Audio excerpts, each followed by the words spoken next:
At almost 8 kilometers below the surface, pressure reaches around 800 atmospheres. That number doesn't sound like biology. It sounds like engineering, the kind of force that collapses metal casings and seals industrial bulkheads. And yet, inside that pressure, a pale, soft-bodied fish holds position above the sediment. No armor, no rigid frame, just tissue, membrane, and a biochemistry that should not be holding together. The Mariana snailfish, Pseudoliparis swayre, was formally described in 2017 from 37 collected specimens pulled from the Mariana Trench at depths between 6,898 and 7,966 meters. The description was published in Zootaxa. Morphology, genetics, phylogenetic position, all accounted for. Scientifically, the file is open. The fish exists. The question the file doesn't close is different. Why does it exist here, at the exact depth where the model for bony fish already begins to predict a hard stop? The mechanism is real and documented. Deep-sea fish stabilize their proteins against pressure using a molecule called trimethylamine N-oxide, TMAO. Without it, proteins deform. With it, cells hold their shape under conditions that would otherwise destroy normal molecular architecture. NOAA's basic rule. Pressure increases by roughly 1 atmosphere every 10 meters. At 8 kilometers, that adds up fast. TMAO buys survival against that gradient. But it has a cost. As depth increases, TMAO concentration rises. And at a certain point, the cell faces a competing problem: osmotic imbalance. The chemical that protects the protein begins to disrupt the water balance. Researchers modeling this threshold place the theoretical ceiling for marine bony fish at roughly 8,200 to 8,400 meters. The Mariana snailfish lives just below the last confirmed records, near that ceiling. The explanation doesn't deny the problem. It describes the mechanism. What it doesn't explain is why the species stands precisely where the mechanism runs out of room. That detail becomes harder to set aside when the second layer arrives. Something feeds on the snailfish when it dies. Something processes the organic material that falls from the levels above. Carcasses, fragments, biological debris drifting down through kilometers of dark water. That function belongs to the hadal amphipods, small crustacean scavengers distributed across the deepest trenches, built to locate and consume whatever the column delivers. They are efficient. They are also connected upward in ways that took decades to measure. In 2020, researchers at Newcastle University described a species from the Mariana Trench, Eurythenes plasticus, with PET microplastics embedded in its tissue. Polyethylene terephthalate, the material in synthetic textiles and plastic bottles. The trench had collected it. The amphipod had processed it. The deepest scavenger on the planet was carrying a chemical record of the surface world in its body. The abyss does not isolate. It accumulates. Everything released above, organic matter, chemical runoff, industrial residue, eventually settles. And something down there has been waiting to receive it.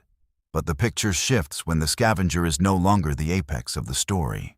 In 2023, a research expedition aboard the RV Abate Molina deployed an autonomous lander into the Atacama Trench, one of the deepest points in the Pacific, running along the coast of South America.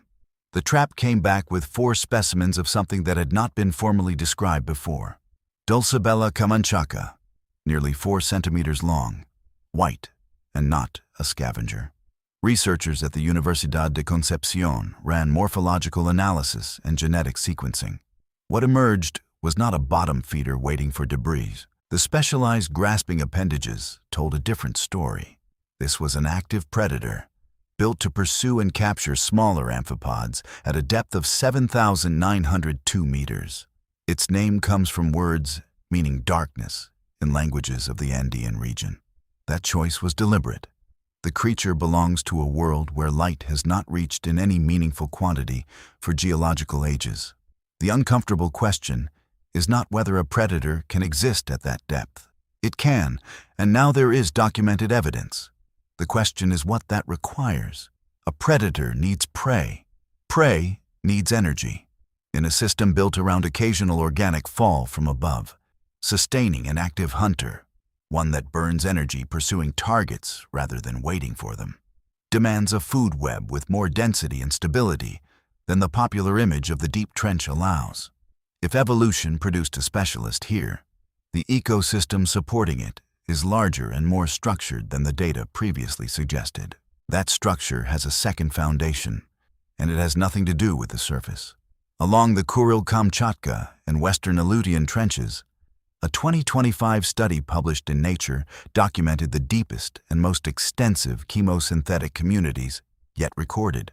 The dominant organisms were aciboglinid tube worms and bivalves, creatures that do not draw energy from sunlight or surface-derived organic matter. They draw it from hydrogen sulfide and methane seeping through faults in deep sediments.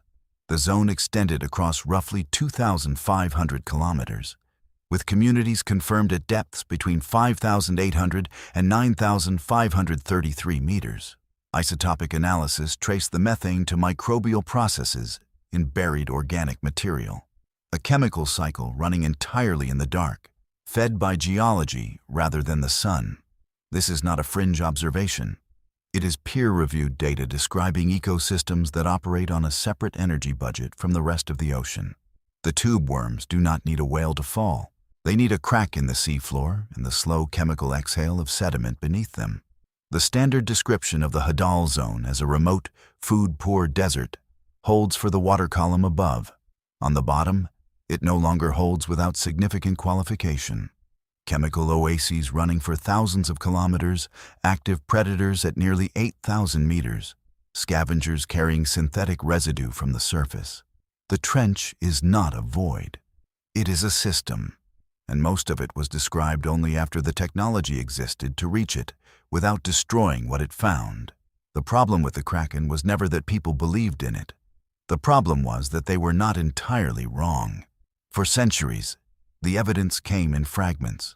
A coiled arm on a beach, a beak the size of a fist pulled from a sperm whale's stomach, circular scars on skin, arranged in rows, each one the diameter of a dinner plate. Sailors described something massive rising from dark water, and their descriptions were dismissed as the product of fear and distance. The scientific consensus was that the creature, if it existed at all, was vastly exaggerated. Then in 2004, Japanese researchers Tsunemi Kubodera and Kyoichi Mori deployed a baited camera system off the Ogasawara Islands and waited. What came into the frame was the first photograph of a living giant squid, Architeuthis, in its natural environment. Not a carcass, not a fragment, a living animal. 8 years later, a camera system called Medusa, designed to observe without disturbing, filmed one in the Gulf of Mexico at a depth of around 2,490 feet. The footage confirmed details that preserved specimens could not: movement, posture, reaction to light, behavior in open water. The giant squid had been real all along. The gap was not in the biology. It was in the technology. That gap looks different when applied to the colossal squid, Mesonychoteuthis hamiltoni. Science has known this species existed since 1925. But the first description came not from a living animal, not from a photograph, but from 2 arm crowns found inside a sperm whale's stomach near the Falkland Islands.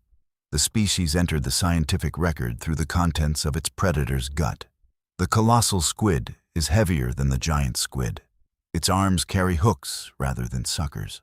The largest confirmed specimen, caught in 2007 and preserved at the Museum of New Zealand Te Papa Tongarewa, weighed around 495 kilograms. During examination in 2008, researchers measured one of its eyes at 27 centimeters in diameter, among the largest eyes of any known animal, adapted to gather faint bioluminescent signals in near-total darkness. For roughly a century after its formal description, no one had filmed a living colossal squid in the wild. Then, in 2025, the ROV Sebastian, operated by Schmidt Ocean Institute, captured footage near the South Sandwich Islands. The animal in the frame was juvenile, approximately 30 centimeters, drifting at 600 meters, not the massive adult. not the deep predator whale hunters described through their scarred skin. A small, translucent version of the thing, glimpsed near the upper edge of its range. 100 years of scientific knowledge, and the first confirmed footage shows a juvenile. That asymmetry is the real point. The carcasses, the beaks, the stomach contents, the scars, all of that material accumulated for decades without producing a single confirmed image of a living adult in open water. The sperm whales encountered these animals regularly enough to carry their beaks as permanent cargo. Human observation, with all its equipment and expeditions, took until 2025 to produce 30 centimeters of footage. The ocean does not hide what it contains. It simply operates at depths, speeds, and scales where the absence of a recording has never meant the absence of a thing. Not every creature in the deep ocean announces itself with size. The bigfin squid, genus Magnapinna, was first captured on camera in the late 1990s, and every recording since has produced the same reaction. The shape looks wrong, not wrong in the way of an unfamiliar animal, wrong in the way of something that appears to violate the proportions of functional anatomy. Its arms and tentacles extend outward and then bend sharply downward at near right angles, hanging like threads from a suspended frame. The body is small. The filaments are long. At depth, in the beam of an ROV light, it looks less like a predator and more like a geometric problem drifting in black water. NOAA Ocean Exploration filmed one in the Gulf of Mexico in 2021 at a depth of 2,385 meters. The current depth record for the group stands at 4,735 meters. What the footage does not resolve, across all recorded sightings, is the basic behavioral question. Those elongated appendages could function as a passive drift net, making contact with small organisms through surface area alone. They could represent an active sensory system. The posture might be a feeding stance or a resting one, or something that has no clean equivalent in shallower biology. The footage exists. The explanation does not yet. Naming a creature is not the same as understanding its mechanism. The cookie-cutter shark operates on the opposite principle. It is not visually arresting. It is small, typically around 50 centimeters, and spends its time in mid-water, migrating vertically between depth and the surface along a daily cycle. What it leaves behind, however, is impossible to misread. A round or oval wound, cleanly excised, as though cut with a tool. The lower jaw is specialized for this. The shark locks onto a larger animal using its lips as a suction seal, then rotates its body to remove a plug of flesh. NOAA documentation lists the targets: whales, dolphins, large fish, billfish, other sharks, also submarines, also undersea cables. The same bite geometry that evolved for soft biological tissue turns out to be indifferent to the distinction between a whale's flank and a rubber-coated cable. The wound pattern became so consistent and recognizable that researchers began using cookie-cutter shark scars as an indirect method for tracking the animal's presence across ocean regions, not by finding the shark, but by reading the surfaces of everything it encountered. A 2021 NOAA Fisheries peer-reviewed study documented predation marks on cetaceans in the Gulf of Mexico through line transect surveys and stranding data. The marks appeared across multiple species. The shark itself was rarely observed directly. That is the detail worth holding. The cookie-cutter shark is known less through sightings than through wounds. Its distribution is mapped not by cameras finding the animal, but by biologists examining its targets and recognizing the signature. In a system where most deep ocean life remains invisible to direct observation, one small animal made itself legible through the consistent geometry of what it removes. Size, in the deep ocean, is not the variable that determines impact. There is a creature in the deep ocean that looks like a mouth that learned to survive by attaching a body to itself as an afterthought. The pelican eel, also called the gulper eel, scientific name Horrifying pelecanoides, has a lower jaw that can account for roughly a quarter of its total body length. The jaw is loosely hinged, elastic, capable of expanding into a wide, dark pouch. The eyes are small. The teeth are small. The rest of the body is a long, thin filament trailing behind the head, like an afterthought. In terms of hydrodynamics, it is a poor design for a predator. It cannot pursue efficiently. It cannot accelerate with the musculature of a hunter built for open water chases. What it can do is open. The Woods Hole Oceanographic Institution describes the feeding strategy directly. When prey is encountered, the pelican eel expands its jaw to an extraordinary size, creating a large pouch comparable in function to a net that can engulf a squid or a concentration of shrimp in a single motion. The mouth does not close around a target that has been tracked and cornered. It closes around a volume of water that happened to contain something edible. This is not a failure of design. It is an answer to arithmetic. The deep ocean between roughly 500 and 3,000 meters is not empty, but it is sparse.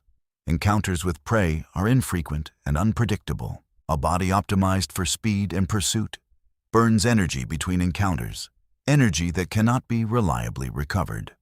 A body optimized for a single moment of maximum capture area solves a different equation. Minimize cost, maximize yield per contact. The jaw is the investment. Everything else is secondary. The compromise is visible in every dimension of the animal. Reduced eyes, because vision at depth offers diminishing returns beyond a certain point. Small teeth, because the strategy does not depend on grip strength. Elongated body, because mass is expensive and the pouch already does the work. At the far end of that body is a tail with a light-producing organ. In recorded footage, the tip emits a faint pink or reddish glow. The function is not confirmed with certainty. It may attract prey toward the anterior end, or it may serve a different communicative role entirely. What the structure establishes is a second principle. In permanent darkness, light is never neutral. It is either information or deception, depending on what responds to it. The pelican eel carries both ends of that logic in one body. One end glows softly. The other end is a black elastic sac waiting to close. It inhabits depths between roughly 500 and 3,000 meters, a zone sometimes called the midnight zone, where no sunlight penetrates and the pressure, while lower than the Hadal trenches, is still sufficient to require full structural adaptation. It is not the deepest animal in this account, but in the economy of the abyss, it may be the most honest one. A body reduced to the minimum necessary to keep a trap operational. Light in the deep ocean is not a sign of safety. It is the most dangerous thing in the water. The deep-sea anglerfish carries a bioluminescent lure on a modified spine that extends forward from the top of its head, a structure called the esca. The light it produces comes not from the fish itself, but from colonies of bioluminescent bacteria living inside the lure in a symbiotic arrangement. The anglerfish provides the housing. The bacteria produce the glow. What moves through the darkness toward that glow does not survive the encounter. The esca dangles just above the anglerfish's mouth, close enough that any small fish or invertebrate drawn to the light finds itself already inside the strike radius before it can register the outline of the predator behind it. The jaw opens, the needle teeth angled inward, designed to prevent escape rather than to cut, close around whatever arrived. The stomach of the anglerfish is expandable. It can accommodate prey larger than its own body. The animal does not need to hunt. It needs only to hold the light still and wait. This system has no redundancy. It does not need any. In an environment with no sunlight, no visual landmarks, and prey that may not pass within range again for hours or days, the lure removes the need for pursuit entirely. The predator becomes a fixed point. The prey navigates toward it voluntarily. What makes the anglerfish more than a biological curiosity is what the males do, or more precisely, what happens to them. In several deep-sea anglerfish species, the male is dramatically smaller than the female. When a male locates a female in the darkness, using highly developed olfactory receptors to follow chemical traces, he bites into her body and does not release. Over time, his circulatory system fuses with hers. His eyes degrade, his internal organs reduced to the reproductive minimum. He becomes a permanent attachment sustained by her blood, providing sperm when her body signals readiness. The scientific term for this is sexual parasitism. It is not metaphor. It is a documented physiological process in which one organism is structurally absorbed by another of the same species. For a long time, scientists examining female anglerfish specimens noticed small lumps of tissue attached to their bodies and assumed they were parasites of a different kind entirely.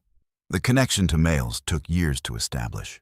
The males had been present in the data all along, unrecognized, categorized as something other than what they were. The deep ocean has a way of doing that. Evidence arrives before the framework exists to read it correctly. A wound without a shark, a beak without a body, a lure without a face behind it. A male fused so completely into his host that the boundary between two animals disappears. The anglerfish does not hide. It simply holds its light in a place where everything that moves toward brightness is already moving toward the wrong conclusion.